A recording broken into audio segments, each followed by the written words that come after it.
Hey guys, welcome to the third part of our tutorial, and the next appeal that I would like to discuss is the attention appeal.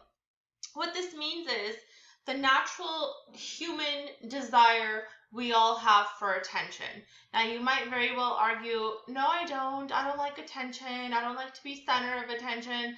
I don't fully believe that. We like compliments, we like positive reinforcement, and this is that urge that we have for that kind of attention.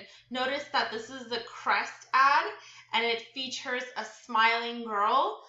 She's smiling ear to ear, and she has really nice teeth, and then it says heads will turn. And again, that desire that we all have for attention and for positive attention from others. Now, the 10th appeal is autonomy. Just to clarify, autonomy means independence. It's that desire that we all have to be self-sufficient. And I wanted to give this ad as an example. It's a Hanes ad. And what's so interesting about this ad is it features a half-naked girl, but the focus isn't on her nudity. It's not her lack of clothing. It's the expression on her face and the slogan that really goes over her body that says, be dazzling, be you. It's that idea that, you are enough, and that encouraging feeling that we all want to feel confident and to feel comfortable in our own skin. And I would say this ad does a pretty good job of showing the autonomy appeal. I would also like you guys to press pause on my video and go ahead and watch the commercial advertisement of Miss Dior. I'm sure you've seen it on TV. It features Natalie Portman. And again, you'll see that desire that we all have for independence just emerging in that commercial. I think it's a very good representation of the autonomy appeal. 11th emotional appeal is the need to escape. And this is, again, a desire we all have. I'm sure many of you have it right now, sitting and watching me and wishing that you were somewhere else and doing something else. I don't blame you. And I chose the print advertisement for Hush Puppies, and I think this ad is so funny because here's a guy that is in total peace, is taking a nap in the middle of what appears to be an ocean surrounded by sharks. It's I would say a no shits given ad, and that's a nice message to send out too, that you could find your escape even in the most chaotic situation. I would also like you guys to take a moment, press pause on my video, and watch this commercial ad of Corona. No, it's not the one that you automatically thought of that's ruining our lives, but Corona beer. And it just features this beautiful vacation spot and just that yearning we all have to escape once in a while and to have some peace and silence and not be bothered by assignments that you have to do. And then the next appeal that I want to go over is the need to feel safe. So I put two commercial ads. One actually happens to be a billboard ad. So notice how in ads like these, in order for the safety appeal to be strong, there has to be some kind of danger being implied in the ad. So in the first ad, I really don't know who this fashion designer is. Somebody told me once, but I don't remember.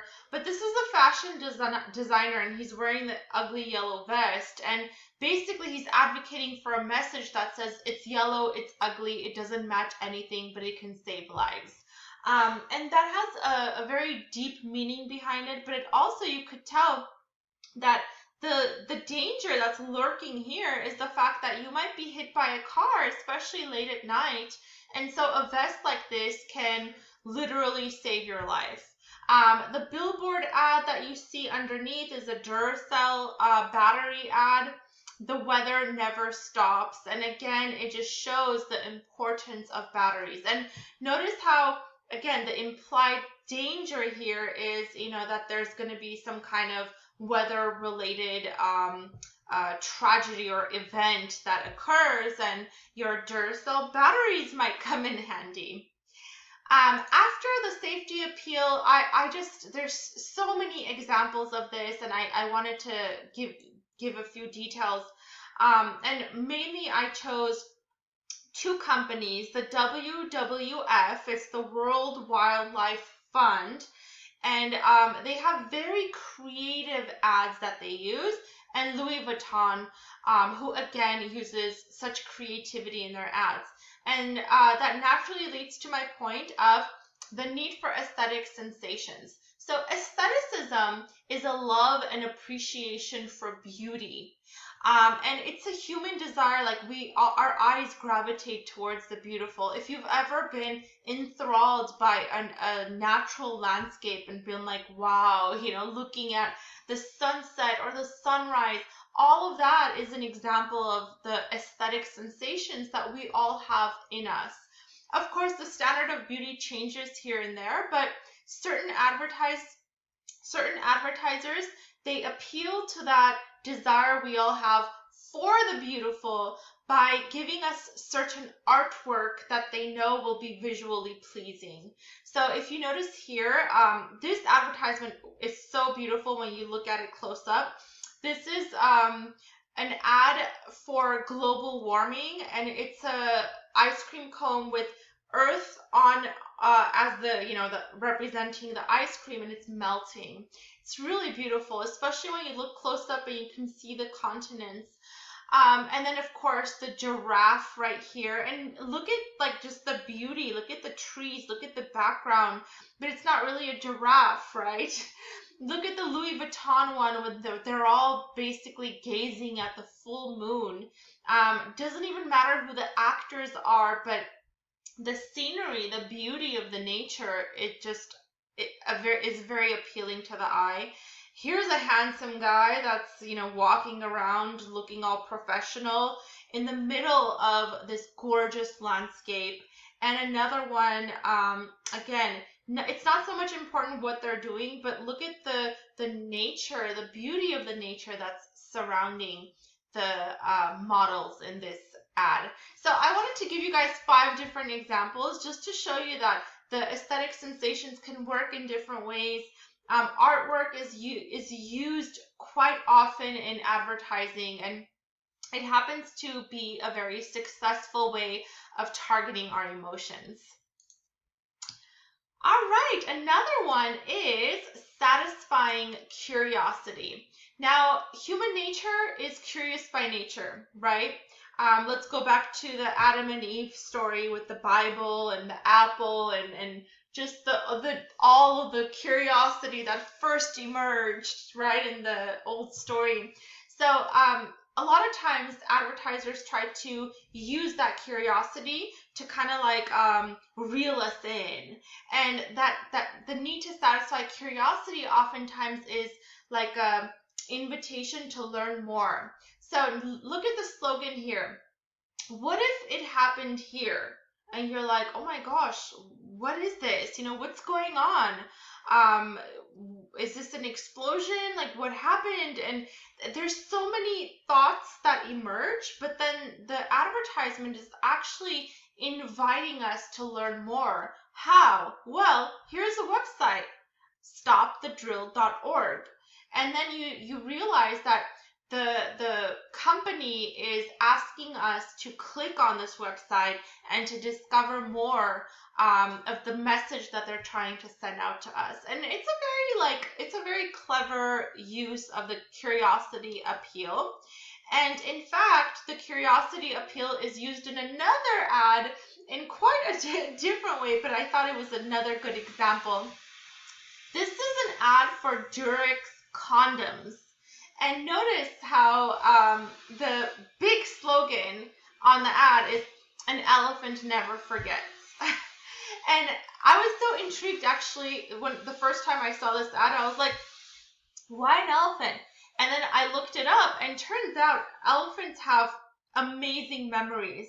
And so that's why the ad is using an elephant, as in, why don't you, in this case, when it comes to using a condom, do not forget to use one. And I think the message is implied, but it's also subtle, and it's done in a humorous and classy way, but it's also done in a way to evoke curiosity in us. And finally, our need for physiological needs. Sometimes students confuse this for psychological, so please don't be confused.